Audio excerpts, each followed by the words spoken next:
have her bio in the book, in the program. But Amelia was a student I met at a program in Banff when I was facilitating a program there. And she was, yeah, I'm not going to read her biography. She had this project that she started with there, so that's why I blurbed it. Now, I just want to talk a little bit about blurbs. As one gets older and perhaps a little more known, a lot of us frequently get asked for blurbs. Can you blurb the book?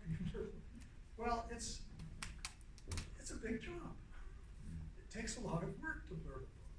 And I must say that I've started to say no to some, but if the book really attracts me, I really want to do it and I really want to engage with it. So I'm just going to read the blurb that I wrote for Amelia's book.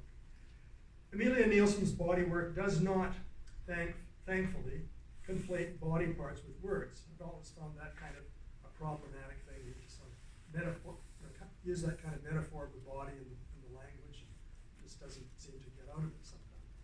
But rather, she very skillfully embodies the words themselves to constitute a living inner body of language we can feel on the tongue and on the surface of the skin's imagination.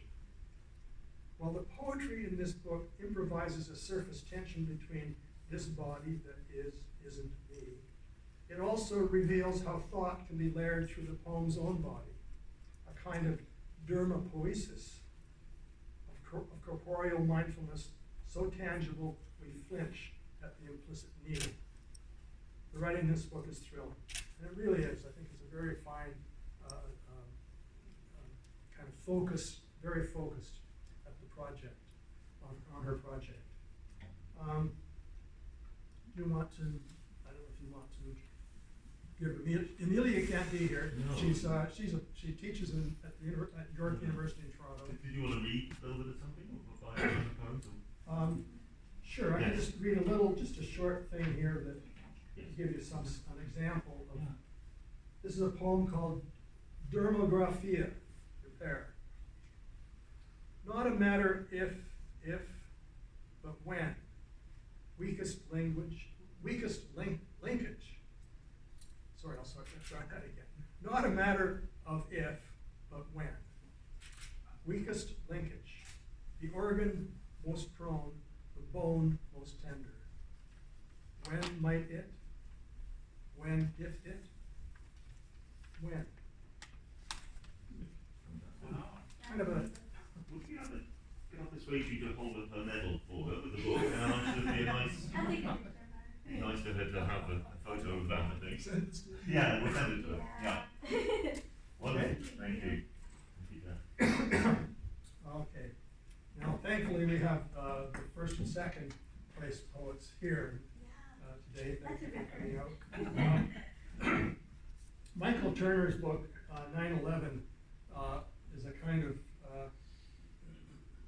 to me, a kind of, it's an important book, partly because it's local, partly because it's published by New Star Books, a publisher that has been around for many, many years in Vancouver and publishes only the finest work. But Michael also has been one of those writers who's local to me, and I've known him for many years. We've occupied a lot of the same cultural territory in Western Canada.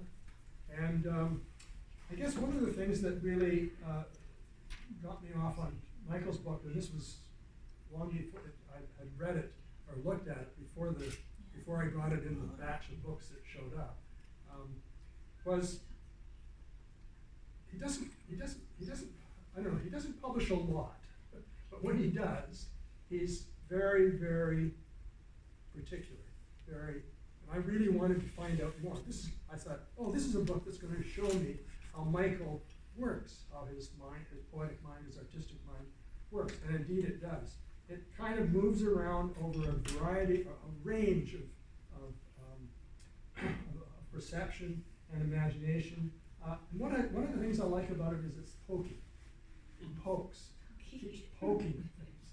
Comes across an idea, comes across a sensation or a perception, and it pokes away at it.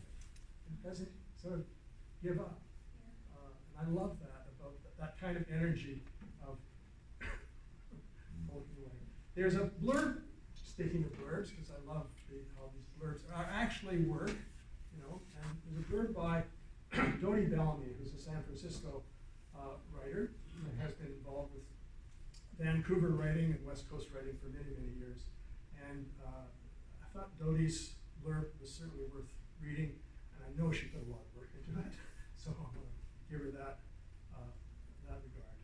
Reading Michael Turner's extraordinary 9x11 I was reminded of Christa Wolf's accident. A global crisis intensifies the daily. Except that in Turner's, our current state disruption has become the new norm. Disruption both terrifies and excites the poet.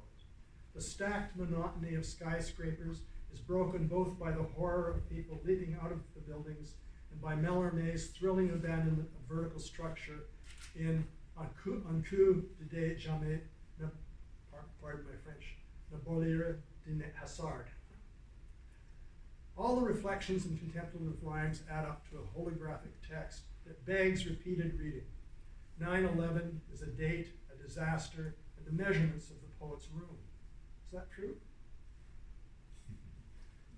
For Turner, architecture is a form of poetic divination, and poetry is a form of architecture. Living in a city, community is inevitable. Coffee house, apartment building, poetry piers. Despite his caution, Turner's tense heart proves very big. So and I think that's a very accurate description of the range and the impact of Michael's book. So congratulations, Michael, for producing a wonderful piece of work. Do you want to?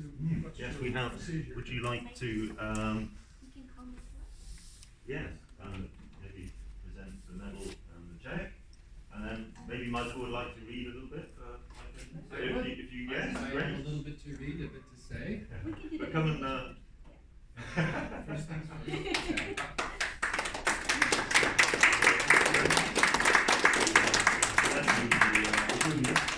There you go.